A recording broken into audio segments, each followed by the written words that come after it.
주진우 라이브 훅 인터뷰, 이번엔 정치권으로 가보겠습니다. 대선 후보 등록 첫날 안철수 후보가 단일화를 제안했습니다. 그러자 윤석열 후보는 환영한데 여론조사는 좀 싫다, 이런 반응 보였는데요. 어떤 내밀한 분위기 있었는지 가장 가까이에서 윤석열 후보 수행하고 있는 김병민 국민의힘 선대위 대변인, 안녕하세요. 예, 안녕하세요. 네, 반갑습니다. 고생 많으십니다. 지금 어디에 계세요? 예, 내일부터 공식 선거운동 시작인데요. 마음의 준비를 좀 하고 있고, 네. 지금은 그 방송국에 와 있습니다. 그래요? 다른 방송국 KBS를 KBS를 가야 되는데 다른 방송국에 있습니다. 그러니까 지금 이거 지금 안 되겠는데요, 김병민 네, 대변인. 네. 자, 네. 어제 국민의당 안철수 후보의 야권 단일화 제안이 있었는데, 예. 이 제안에 대해서 후보는 어떻게 생각하세요? 제일 먼저 이제 이 내용을 접하고 김미경 교수에 대한 건강에 대해서 안철수 후보가 많이 안타까워하는 모습을 봤기 때문에 이 건강 문제에 대해서 제일 먼저 각별한 관심을 보였고, 또 후에 전화까지 했다고 얘기를 들었습니다. 네. 일단 그게 이제 제일 첫 번째로 아주 봤던 생각이라는 것 같고요. 두 번째로 이제 안철수 후보가 제시한 단일화에 대해서 어제 이양수 국민의힘의 수석 대변인도 입장문을 냈고, 또 후보도 짧지만 명료하게 입장을 밝혔는데요. 정권 교체를 위한 대의 차원에 나선 것은 환영하지만 아쉬움도 있다, 이렇게 얘기를 했습니다. 그동안은 안일화만이 가능하다, 그러니까 안철수 후보로 끝까지 완주하겠다고 수차례 입장을 피력했는데, 그래도 정권 교체를 위해서 함께 하겠다는 입장을 바꾼 것이기 때문에 이런 측면의 환영의 모습도 있고요. 다만 후보 간 만남을 통해서 이런 얘기들을 허심탄회하게 얘기를 나눴다면 조금 더 긍정적으로 풀릴 수 있는 일들이 많지 않았을까 하는 생각에서 일부 아쉬움도 있는 것 같습니다. 현실적으로 단일화는 어렵습니까? 그 여론조사를 통한 단일화는 어렵습니까? 지금 내일부터 선거운동이 시작이 됩니다. 그러니까 사전투표를 고려하면 이제 우리 국민들께서 대한민국의 대통령을 내 손으로 뽑는 투표까지 3주도 채 남지 않았습니다.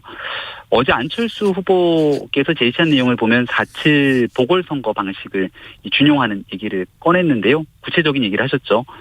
이게 자칫 잘못 그때의 기억들을 복귀시켜보면 단일화를 위해서 협상을 시작하고 뭔가 여론조사 룰을 가지고 이런 방식이 진행이 되면 오히려 갈등이 첨예하게 적나라하게 드러나면서 실질적인 선거 국면이 뒤로 묻힐 가능성이 크다, 이런 걱정과 우려의 목소리를 전하시는 분들도 있습니다. 자칫 잘못하면 정권 교체를 위해서 함께하자고 했는데 여권에게만 유리한 국면으로 만들어지는 것 아니냐라는 우려들도 있기 때문에 네. 여기에 대해서는 다소 조심스러운 측면들도 있는 것 같습니다. 알겠습니다. 대변인께 좀 물어볼 게 많아서요. 네. 짧게 대답하시면 제가 많이 물어볼게요. 궁금한 게 많습니다. 자, 네. 아까 최민희 의원께서 네. 윤석열 후보가 박빙 우세로 가다가 박빙으로 바뀌고 있다, 이렇게 얘기하는데 현재 민심 어떻게 보십니까? 네, 최민희 의원께서 김포 아파트 관련된 SNS 글을 올리셔서 민심이 더 안 좋게 돌아가는 것 같아요. 물론 글을 또 내리셨다고 언론 보도가 되고 있는 것 같은데요. 지난주에 있었던 토론회에서 김포에 있는 아파트 한 2, 3억 발언을 하고 난 다음에 최민희 의원이 SNS에 올렸던 글, 그리고 민주당의 이후 해명들이 다 제각각 다르게 나타나고 있었죠. 하나의 단면을 보여주고 있는 거라고 생각하는데요. 김혜경 씨 관련된 논란부터 대장동에서 아직까지 풀리지 않는 의혹들, 그리고 이재명 후보가 그동안 본인의 강점으로 얘기했던 게 바로 이런 시장으로 있었던 행정의 경험과 경쟁력인데, 이게 김포 아파트 2, 3억 발언으로 이런 일까지 무위로 돌아가면서 정권 교체를 반드시 해야겠다라는 국민적 여론들의 힘이 쏠리는 게 아닌가 싶습니다. 적폐청산 발언, 그리고 검찰총장에 대한 수사지휘권 폐지, 이런 검찰 개혁안 계속 나왔어요. 공수처도 폐지할 수 있다, 이렇게 얘기 나왔는데 이런 부분은 검찰 공화국이 되는 거 아니야, 그런 우려를 자아내는 거 아닙니까? 매우 합리적인 주장들을 했다고 생각하고요. 공수처 폐지를 하겠다가 아니라 공수처가 패스트 트랙으로 제정되는 당시에 독소 조항에 대해서 조정을 하겠다고 얘기를 한 바 있습니다. 공수처가 애당초 검찰 개혁을 주창했던 목소리에서 제일 중요한 이 권력에 대한 견제 균형의 역할들을 잘 못하고 있기 때문에 그걸 할 수 있는 기회를 주어지고, 그럼에도 제 역할을 못하게 되면 폐지하겠다고 얘기한 것이고요. 오히려 그 대한민국 대통령이 임명하는 법무부 장관이 정치적인 입장으로 개별 사건에 대한 검찰총장 수사 지휘하게 되는 것, 이것이 훨씬 더 큰 문제라는 게 추미애 전 장관 사태로 드러났기 때문에 이렇게 잘못된 길을 바로잡고 법과 원칙, 시스템을 통한 정치를 하겠다는 입장을 피력한 바 있습니다. 캠프 내에서 솔직히 말해서 적폐청산 발언 그거 좀 부적절했다 이런 얘기는 좀 나왔죠. 그렇게 생각하지 않고요. 그리고 문재인 대통령 그런 얘기도 안 나왔어요? 문재인 대통령께서 오랜 기간 성역 없는 수사의 중요성을 강조하지 않았습니까? 예. 그래서 그런 대통령의 발언처럼 성역 없는 수사라는 건 없는 죄를 표적 삼아서 만들어서도 안 되는 거고 있는 죄를 덮어서도 안 되는 거기 때문에 이런 일에 대한 취지를 충분하게 설명했던 것에 대해서 같이 공감하고 있습니다. TV토론 당시에 이재명 후보가 윤석열 후보 검찰총장 재직 당시 무속인 말 듣고 신천지 압수수색 거부한 거 아니냐 이런 의혹 제기했지 않습니까? 여기에 대해서는 어떤 입장이신지요? 이 무속에 대한 게 결국은 주술 논란 이런 거로 악의적인 네거티브 선거 국면을 끌고 가려는 것 같은데요.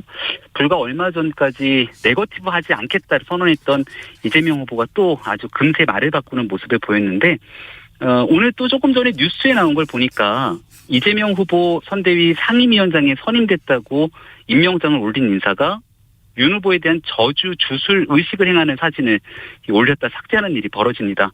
여기에 대해서는 또 그럼 저주, 주술로 대선을 치르려고 하는 거냐 이런 물음에 대해서 이재명 후보와 민주당도 좀 답을 했으면 좋겠습니다. 네. 누구 얘기죠? 네? 어떤 분 얘기죠?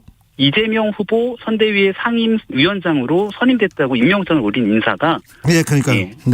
그 부분 뉴스를 확인해 보시면 알겠어요. 그분은 이름은 잘 모르겠는데 이런 내용들이 오늘 하루 종일 회자가 되고 있습니다. 네, 조선일보 기사에 올랐는데 저희가 확인해서 말씀드릴게요. TV 토론 때 윤 후보 흰 눈썹 붙이고 나왔다 이 의혹에 대해서는 어떻게 보세요? 글쎄요. 그건 뭐예요? 지난번에 있었던 여러 가지 각종 의혹 제기에 또 하나 둘 계속 얘기들을 더 이어가려고 하는 것 같은데.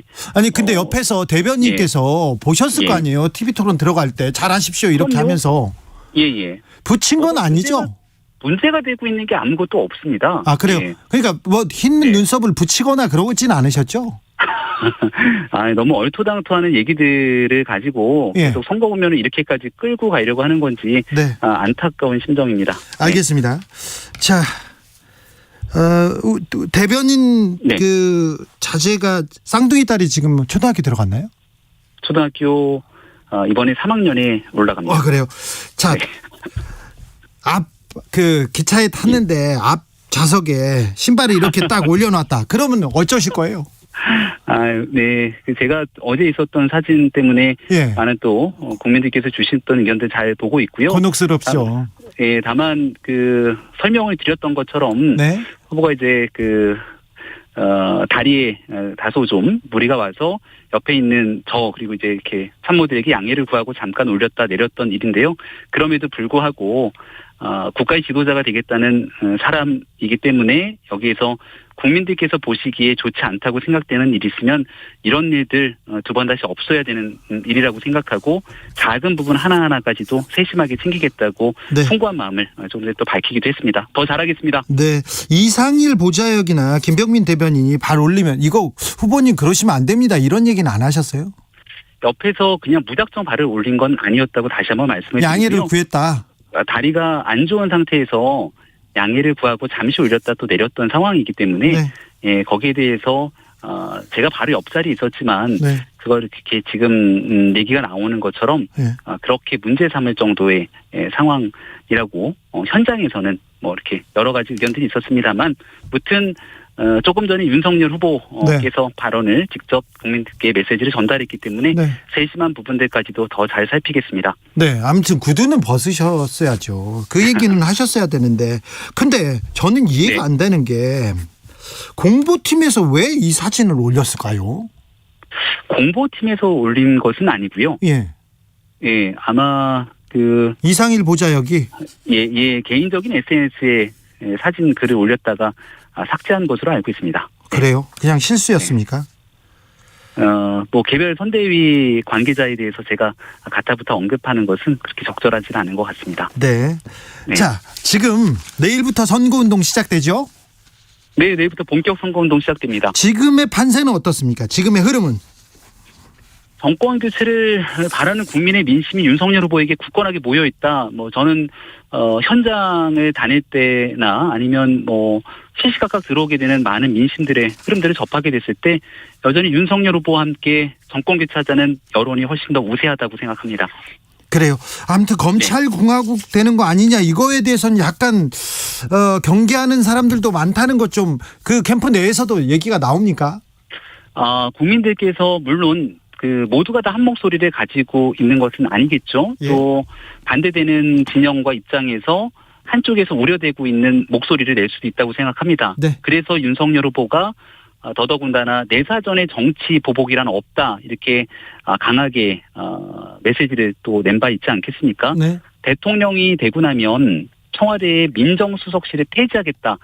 대통령의 자정 권력을 활용해서 정치 보복이라든지 이렇게 무소불위의 권력을 행사하는 일을 끌어내는 일이 중요하다고 후보가 직접 얘기한 바가 있기 때문에 네. 아마 윤 후보가 집권을 해서 새로운 정부를 꾸리게 되면 지금까지 보아왔던 안 좋았던 일들 단연코 끌어낼 수 있을 거라고 확신합니다. 아니 민정수석실은 없애는데 한동훈 예. 시켜가지고 직접 컨트롤하느냐 이런 걱정도 좀 있긴 합니다.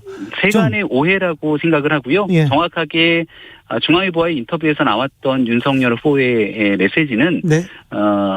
A씨로 이제 A 검사장으로 나왔는데 네. 그동안 문재인 정부에서 각종 정치 탄압으로 사실상 인사보복을 당한 것 아니겠습니까? 그리고 그간 문제를 제기했던 유시민 이사장의 발언이 허위였음이 드러나면서 재판을 받고 있고 채널A 기자와의 검언유착이라는 해계망측한 프레임을 씌웠던 일도 무죄로 판결이 났는데요. 이러한 일들 때문에 좌천됐던 인사들이 끊임없이 좌천되는 것이 옳은 일은 아니지 않는가. 그래서 누구 때문에 좌천되거나 누구 때문에 영전하는 것이 아니라 원칙과 시스템에 따른 인사를 강조한 내용임을 다시 한번 말씀드립니다. 알겠습니다. 단일화 전망 짧게 좀 부탁드릴게요. 단일화 어떻게 됩니까?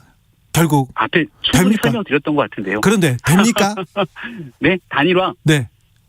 그 뉴욕 양키스의 명선수 요기베라의 명언 있지 않습니까? 네. 끝날 때까지는 끝난 것이 아니다라고 하는 명언들도 있고 예. 또 정치는 살아있는 생물이다. 가능성이 예술이다고 얘기하고 있는 것처럼 마지막까지 국민들의 뜻을 모으기 위해서 또 많은 노력들이 서로에게 필요한 것 아닌가 싶습니다. 알겠습니다. 자, 선거운동 몸 잘 챙기십시오. 예, 고맙습니다. 지금까지 김병민 국민의힘 대변인이었습니다. 대선을 향해 외쳐라. 하루 한 소원. 주진우 라이브 청취자들이 보내주신 정치권에 바라는